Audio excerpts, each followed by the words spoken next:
أعوذ بالله من الشیطان الرجیم بسم الله الرحمن الرحیم. Dear students, I'm تاسو ټیچر انجینیر کلیم الله ډایرکټر برایټ فیوچر انسټیټیوټ.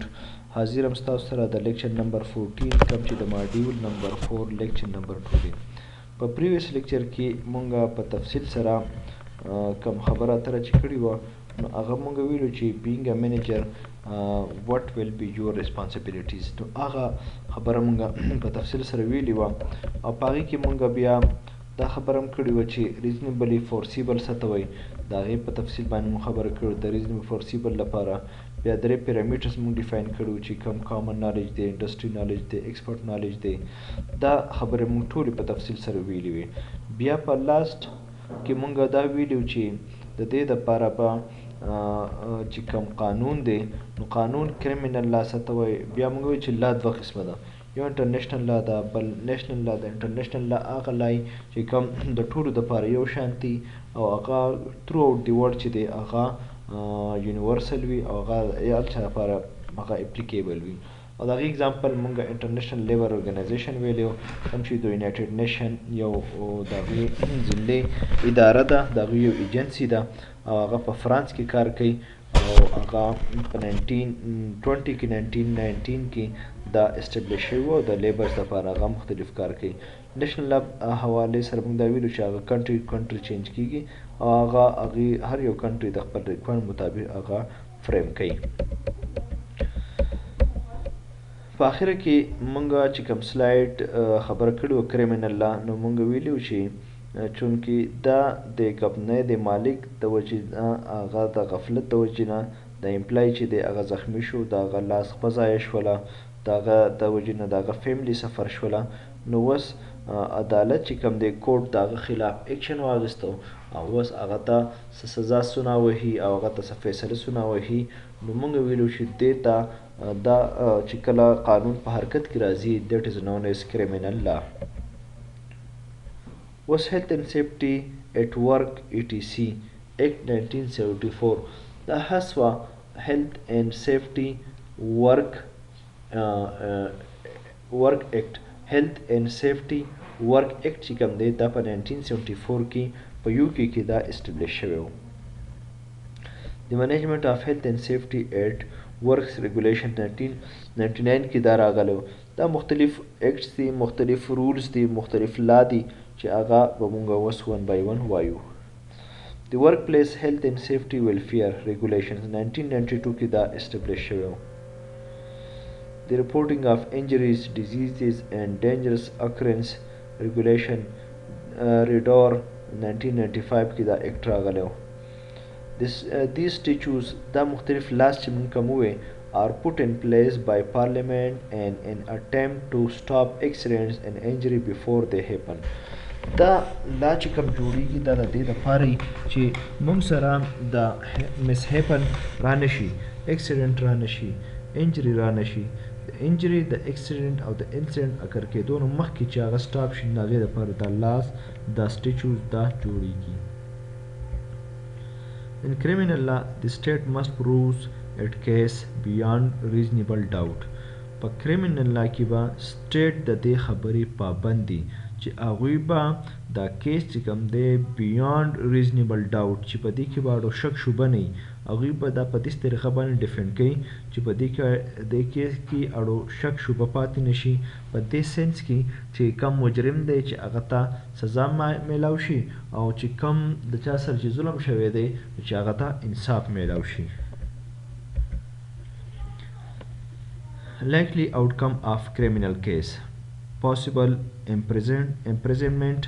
was د دې criminal case outcome سره راتلی شي، د دې فیصله د دې ډیسیژن سره راتلی شي په دې ارګنایزیشن والا باندې ته کوم کمپنۍ کې د دغې امپلای لاس په ځای شوي ده او د هغه پوره فیملی سفر شوي ده نو په هغه باندې پاسبل امپریزمنټ کیدی شي، هغه قید کیدی شي. فاینز and remedial orders په هغه باندې کیدی شي، فاینز پې لګیدی شي. او remedial orders مطلب دا دی چې په دو باندې دوباره دا کار وکړی شي چې یاره دا کار ستا په وجه باندې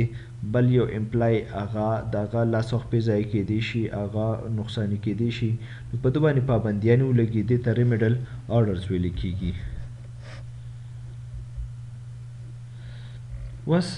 دلته دا زموږ سره نیکسټ سلایډ کې ډېر یو ښه زموږ سره دا یو فګر مخته راغی چې په دې کې دغه فیملی چې ده هغوی کورټ ته راغلله او د دې کم چې د کمپنی اونرز دي کم د هغې مالکان دي د هغوی خلاف هغوی یو کیس لاج کو او یو کیس یې فایل کو. دا کیس دا اوس راغی په سیول لا باندې. مخکې په کریمینل لا کې خو داسې وه چې سټیټ چې دی د دغې امپلایر اگینسټ چې دی د دغې کمپنۍ اگینسټ هغه ایکشن واخیستو. اوس په سیول لا کې داسې ده چې دغه امپلای چې دی او د هغه فیملی هغه د دې امپلایر خلاف هغوی په عدالت کې کیس جمع کو د کمپنسیشن دپاره یا د علاج معالجې دپاره یا د دو د سیلری د پنشن کنټینیو ساتلو لپاره هغوی په عدالت کې یو کیس فایل کو. او پای کې ما تفصیل لیکلی ناو د امپلای along with family members consultant with the employer for compensation with their but they refuse. So the employee consult with the court and file a civil case in the civil law, and civil law is that law which comes between the individual or between the individual and the company. ما تاسو ته خبر کړی وه چې په کریمینل لا او په سیول لا کې فرق دا دی چې کریمینل لا چې کمی هغه به سټریټ په هغې کې ایکشن اخلي. په سیول لا کې چې دی هغې کې به کورټ فیصله کوي هغه به د امپلای او د امپلایر دواړو هغه موقف فوري د هغې په بنیاد باندې به هغه فیصله کوي. نو په سیول لا کې به دغه چې د امپلای هغه او د هغې فیملی والا هغه په د امپلایر اگینسټ هغه کیس دایل کو کیس داخل کو او کیس فائل کو which come under the civil law.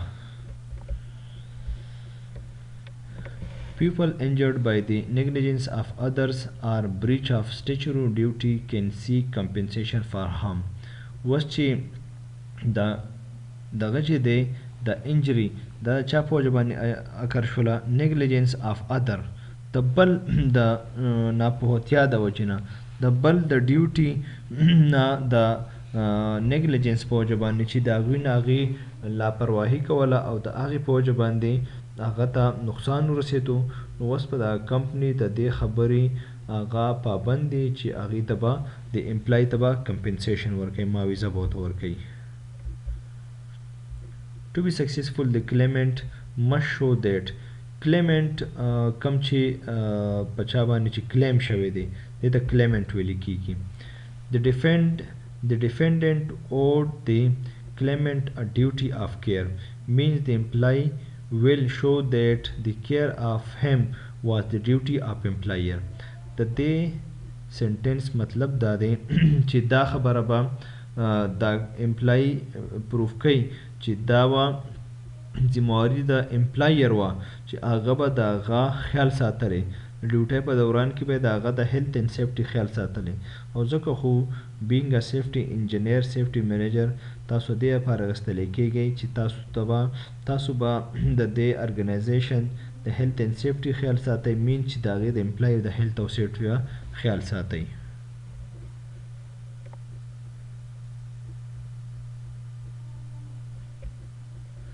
The duty of care was breached مطلب دا دی چې د هغې خلاف ورزي وشوله چې د دوی به خیال ساتلی کېدو نو د هغې خیال ساتلی کېدو نه خلاف ورزي وشوله او د هغې په وجه باندې دا امپلای چې دی د هغه د اکسیډنټ شکار شو. The injury was caused by the breach of duty of care. دا خبره مونږ وختي دلته ډیفاین کړله. If the employee played a part in the injury, the claim may be reduced due to contributory negligence. اوس که داسې وه چې دا نیګلیجنس چې دی دا یوازې د کمپنۍ نه و دا نیګلیجنس چې دی دا د امپلای پکې کوتاهي او غلطي پکې وه نو بیا به دا کنټریبیوټري نیګلیجنس په وجه باندې چونکې دا اکسیډنټ راغلی دی نو بیا به په دې کې د امپلای چې کوم دی دا پکې یو پارټي وي هغه هم په دې کې مجرم دی چې د هغه کوتاهۍ په وجه باندې هم دا اکسیډنټ راغلی دی او دا امپلای چې دی دا اکسیډنټ شکار شوی دی. However, if other employees caused the injury, the employer may still be ultimately ultimately responsible due to vicarious liability. که داسې چلی چې دا د other implies په وجه باندې دا امپلای زخمی شوي نو دا بیا هم د امپلایر ذمه داری ده د کمپنۍ ذمه داری ده په هغوی باندې دا ریسپانسیبیلیټي راځي چې هغوی په وجه باندې چونکې سړی خوږ شوی دی نو دی بیا به هم د ریسپانسیبل چې کوم وي هغه به دغه امپلایر وي. In civil law, the claimant must prove its case on the balance of probabilities. په civil law کې به داسې چلی چې کوم په چا باندې کلیم شوی دی په چا باندې چې دعوه شوې ده نو هغه به خپل کیس ثابتوي د هغې دپاره به بیلنس اف پروبیبلیټیز ورکوي د هغې دپاره به دلایل ورکوي په هغې باندې به آرګومنټس ورکوي د هغه آرګومنټس په بنیاد باندې به د هغه کیس هغه ډیفینډ کیږي.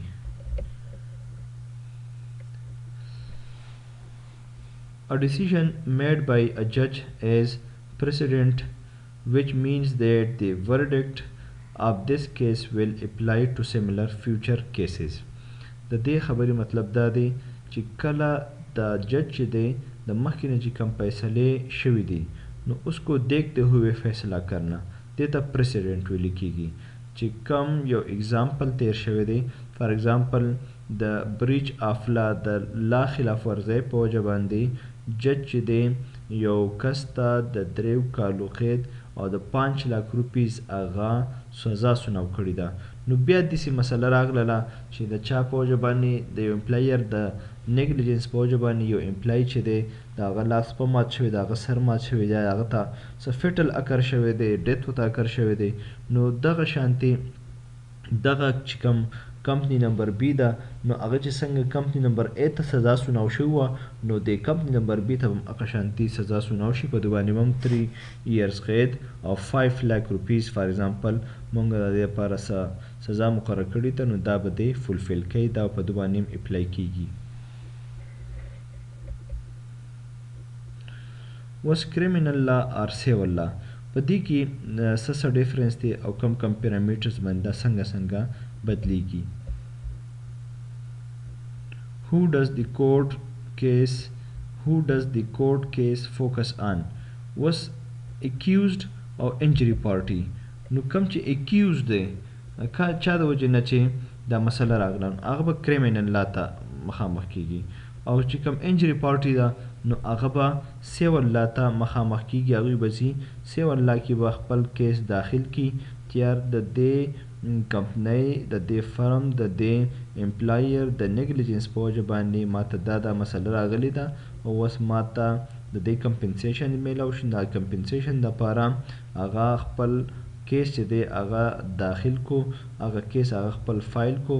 په سیول کورټ کې په سیول عدالت کې هغه خپل کیس داخل کو. What is the main source of this type of law? وس دته ګورو سټیچو لا چې کوم قانون دی په کریمینل لا کې راځي کامن لا پریسیډنس کوم چې د منګ ویلو چې د امپلای او د عدالت په منځ کې چې کوم خبره ده چې کوم امپلای سي او د امپلایر اگینست کیس داخلي نو هغه په سیول لا کې راځي. Who make this kind of law? وس کرمینل لا چې کوم دی دا پارلیمنت جوړوي او سیول لا چې کوم دی دا ججز کوي نو پارلیمنت په کرمینل لا دپاره هغوی قانون سازي کوي فار ایگزامپل هغوی وایي چې یاره چا 302 وکړله نو فار ایگزامپل هغه ته به 15 years قید به یې په هغه باندې او 10 لک روپیز چې د هغه به جرمانه جمع کوي د دې دپاره پارلیمنت قانون سازي وکړو او هغه باقاعده پارلیمنت حصه وګرځېږي او په ججز چې کوم دی په سیول لا کې هغوی د امپلای او د امپلایر دواړو د هغوی آرګومنټس په واخلي د هغې آرګومنټس په رڼا کې به هغوی بیا خپله فیصله کوي. Who initiate legal proceedings? وس لیگل پروسیډینګ به څوک هغه د هغې انیشیټیوز به څوک کوي د هغې اقدام به څوک اوچتوي نو کوم هیلث اینډ سیفټي ایگزیکټیو او لوکل اتھارټي چې کوم دی د کریمینل لا لاندې به هغوی ایکشنز اخلي او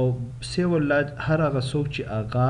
د دې اکسیډنټ په وجه باندې افیکټ شوی دی نو هغه به د سیول لا لاندې خپل تپوس کوي او هغه به هغه سیول لا ته سیول کوډ ته به هغه رجوع کوي.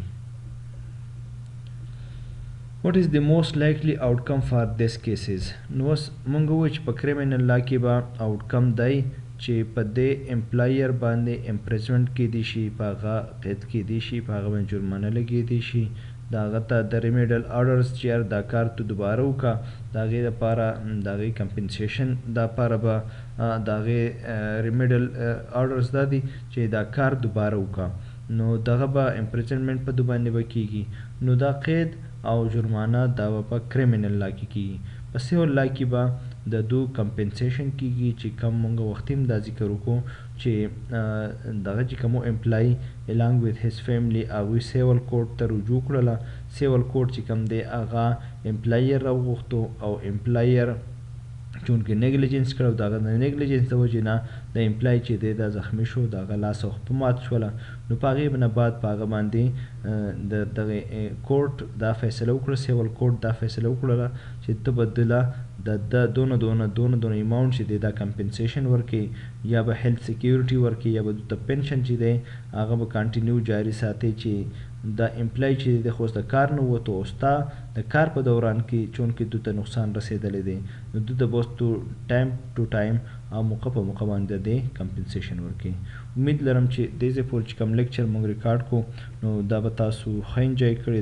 دې نه به هم ډېر زیاتې زده کړه کړي ځکه چې دا امپورټنټ په دې سینس کې دی چې دا ټول لا ډیفاین کوي، سیول لا ډیفاین کوي، کریمینل لا ډیفاین کوي. نو دې نه به تاسو لیګلی ډېر زیات زده کړه کړي. اوس ورکړئ اجازه خپل ټیچر انجینیر کلیم الله ته په لوی الله سپارم. د الله په امان.